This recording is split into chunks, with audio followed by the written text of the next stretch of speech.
Today's video is sponsored by the coldest water. More on that in just a little bit. Yo, what is going on, guys? Winter Kills here, and welcome to a brand new discussion video. Today, I wanted to go ahead and actually get the community involved with today's discussion. And we're going to be talking about something that's probably been on everybody's mind the past month and a half or so, and that is the up-and-coming Forbidden and Limited list. Obviously, with the cancellation of both YCS Pasadena and YCS Las Vegas, the ban list is probably going to be pushed back a little ways. How far back? Your guess is as good as mine. I don't know. Hopefully we get a new list soon, right? Change is always welcome, whether it might not be the best kind of change where they decide to actually do something on this ban list or maybe do the bare minimum. Who knows? Any amount of change is always welcome after an especially stale and somewhat frustrating format where we had a lot of turn-skipping cards. So what I decided to do was get you guys involved and actually take a poll in the community tab, same spot where I do all the polls for future matches and everything. And I asked you guys, of these 5 cards, which one you guys wanted banned the most. And right now, those 5 cards, and there's only 5 because I can only fit 5 in the poll because YouTube will only let you fit 5 entries in any given poll. So I had to kind of pick ones that I felt were very, very relevant, and some that maybe aren't talked about as much, but some people maybe could still want to see on that F&L list as banned. And those 5 cards were Predaplant, Vert, Anaconda, Imperial Order, Artifact Scythe, Destiny Hero Celestial, and Arch Nemesis Protos. So we're going to go through these by least voted for and most voted for. And without skipping ahead, I want you guys right now to, in the comments, take your guess on which card you think people voted the most for and, voted the least for, 1 through 5. Put your guesses in the comments, and I'm interested to see how correct or incorrect people are down there in the comments section. Before we go ahead and jump into the poll results, I would like to take a quick moment to talk about the sponsor of today's video, and that is the coldest water. Now, I'm sure you guys have heard me talk about them a lot already on the channel, but in case you haven't heard about them, they sell really high quality insulated water bottles like the one you see here. Now, not only do their bottles look really nice, they do perform very, very well, which is important when you're selling an insulated water bottle. They say their bottles can keep water cold for up to 36 plus hours or keep the water inside hot for up to 12 plus hours as well for all you hot beverage enjoyers. So any teas, coffees, or anything like that you want to keep warm, this bottle will definitely do the job. And speaking on the design of the bottle, they come in all sorts of different colors and designs, as well as a myriad of different sizes to meet your hydration and style needs. And if you guys want to support the channel and get something out of it in the process, then definitely consider using my affiliate link to their site down in the description below. Anytime you guys shop and check out using that link, a small bit of the revenue from your purchase will go right back into the channel and helps out a ton. Or you could use my discount code WK at checkout to save 10% off your entire order and as well support the channel. And they also have a giveaway going on right now. The top link in the description is a giveaway link to enter to win one of their 1-gallon water bottles. So if a water bottle this size is not going to do it for you and you really want to stay hydrated, definitely consider entering to win that bottle because it retails for around 120 bucks. And if you want to win one for free, that's a good way to go ahead and do so. So thank you guys if you decide to support the channel by shopping on the coldest. And again, a huge thank you to them for sponsoring this video and all the past videos on this channel so far. So yeah, a huge thank you to them, and let's go ahead and get back into the video. All right, so as I'm recording this, the poll actually has 666 votes, and right now, of those 5 cards I mentioned earlier, Anaconda, IO, Artifact Scythe, Celestial, and Arch Nemesis Protos, the least voted for card is actually Destiny Hero Celestial, which if I'm being honest, isn't a shocking result at all. Of all these cards I've listed, Celestial is not a card that is capable of skipping your turn. Now, I wanted to put this card on the list instead of something more sensitive like Mystic Mine or something like that, simply because this card is very, very potent, and I don't think a lot of people actually realize that.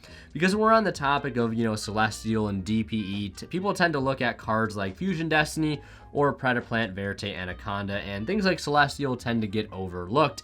Now, I know some of the arguments are like that Celestial was never a problem until DPE came into the meta, and cards like Anaconda really facilitate things like Celestial to be busted since it can be splashed into any deck, and that I totally understand. But I wanted to look at it from the standpoint whereas if Anaconda never gets banned or Fusion Destiny never gets banned. I think one of the most broken parts about the DP engine is Celestial, giving you that basically pot of greed on the crackback. Can basically end games just as quickly as being able to make a link to for Anaconda and going for DPE on top of your already insane end board, or going for something like Red Eyes Dark Dragoon, because let's not forget that card exists, right? So yeah, I wanted to put Celestial on there, and it only got about 3% of the votes. Again, not surprising, but I wanted to throw a card that's like, you know, not super, you know, busted in terms of like being able to skip your turn, but is very, very potent nonetheless, in terms of that like super, super powerful follow-up it can give a lot of decks. And I wanted to see, you know, how many people maybe overlooked it, and it seems like a lot of people definitely did. Now, I don't think Celestial personally deserves to be banned. I think there are other ways of addressing these really powerful splashable fusion engines, and that's maybe like going for Anaconda. But yeah, and again, not surprising to see Celestial come in dead last, but let's go ahead and take a look at the number 4 spot. So coming in at 4th place just by 1% is Arch Nemesis Protos, and honestly, was surprised to see this one get as little votes as it did, coming in at only about 18%. Arch Nemesis Protos, as we know, is a card that Sword Soul can play to a T and is extremely searchable thanks to Sword Soul Emergence, which I think if we're looking at it from a logical standpoint, Emergence is not getting touched on the FNL list anytime soon with how new the Sword Soul archetype is. But Arch Nemesis Protos is easily one of the most potent cards within the deck, because Sword Soul not only can play a ton of different attributes, but with the help of Emergence, you know, Protos is so easily searchable, and with all the different attributes in the deck, like I talked about, it is very easy to summon the Arch Nemesis Protos as well. In fact, the other day when I went to a friend's house to do some play testing, my friend and I actually swapped decks. He played Speedroid and I played the Sword Soul deck. I almost called it the Protos deck. I mean, it kind of is the Protos deck, but I digress. And I was able to go ahead and summon Protos with, you know, Tie on board and Baron on field. Or not even Tie. I had Baron. I blew up my own Baron and didn't even care because it was going to win me the game, assuring that my opponent was not going to be able to special summon wind monsters on their next turn. And if you know how Speedroid works, that's basically an FDK. And on his following turn, he left a wind monster on his field because I don't have to control a wind monster to be able to resolve Protos. I just need to destroy a wind monster anywhere. And I was able to lock him out of wins for 2 turns in a row, and I didn't even really need to do much but other than keep the big bodies I had on field, and was able to take the game very, very easily. And like I said, I was honestly shocked to not see this card get a little bit more votes in this poll. Yeah, now let's go ahead and take a look at the number 3 spot that actually beat out Protos by a margin of 1%. So coming in at number 3, we have actually Artifact Scythe, which if I'm being totally honest, I thought this card would have placed a lot higher as well. And of the 2 remaining cards, IO and Predaplant, Vert, Anaconda, these cards don't really turn skip you unless you're playing something like Sky Striker and you can't play any spells, then IO might be considered a turn skip. But I feel like against a large majority of decks, it's only a slight hindrance, stopping some of your really powerful, you know, extenders and maybe starter cards at some point, or maybe stopping board break cards like Dark Ruler and Forbidden Droplet. But in the grand scheme of things, they don't lock you from the extra deck, and they don't lock you from special summoning a specific archetype. However, I definitely understand why it wasn't the most voted for thing, because a lot of people were quick to point out that Artifact Scythe is only extremely broken because cards like Anaconda and DPE can actually pop it so easily at the start of the opponent's turn or when they commit to any sort of play. But we also, you know, might be overlooking things like Artifact Sanctum, and with Trap Trick in the game, people could easily side in 3 Sanctum and a couple copies of Trap Trick and still try to lock you out of the extra deck all the same without the help of Predaplant, Vert, Anaconda, or DPE. So Scythe, I feel like, still is inherently busted and definitely deserves a spot on the FNL list, especially since Moral Attack did at one point. I feel like Scythe, with it being just inherently much better than Moral Attack is, could definitely, again, deserve a spot on the FNL list, and I'm still a little bit shocked to see it's not the most voted for thing at this point. Now, the next card we're going to talk about received about 9% more of the overall vote, and let's go ahead and take a look at that now. So currently, as it stands, there are only 2 more cards left in the standing here, Io and Anaconda.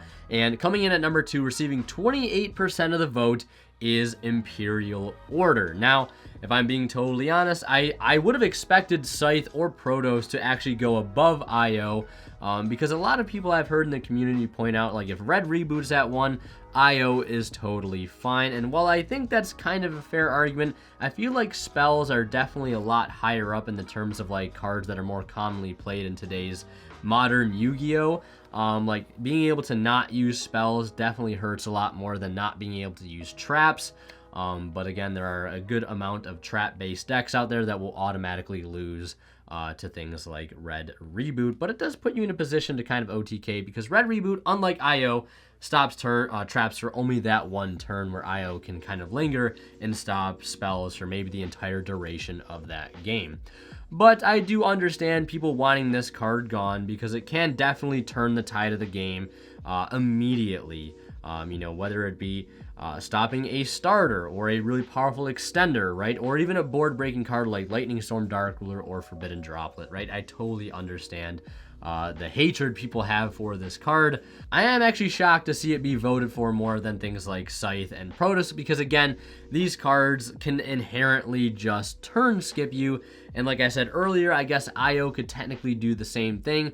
It all though just depends on what type of deck you're playing and what type of hand you ultimately open, whether it's super spell heavy or not. So maybe that RNG factor and the fact that it's also a one of might also be a little more tilting and frustrating to deal with. So as much as it's a surprise to me, I can also understand the community's interest to want this card definitely banned. And moving on to the last spot here, it is no surprise at this point. The most voted for card is Predaplant, vert, anaconda, receiving the most amount of votes at 32% as I'm currently recording this.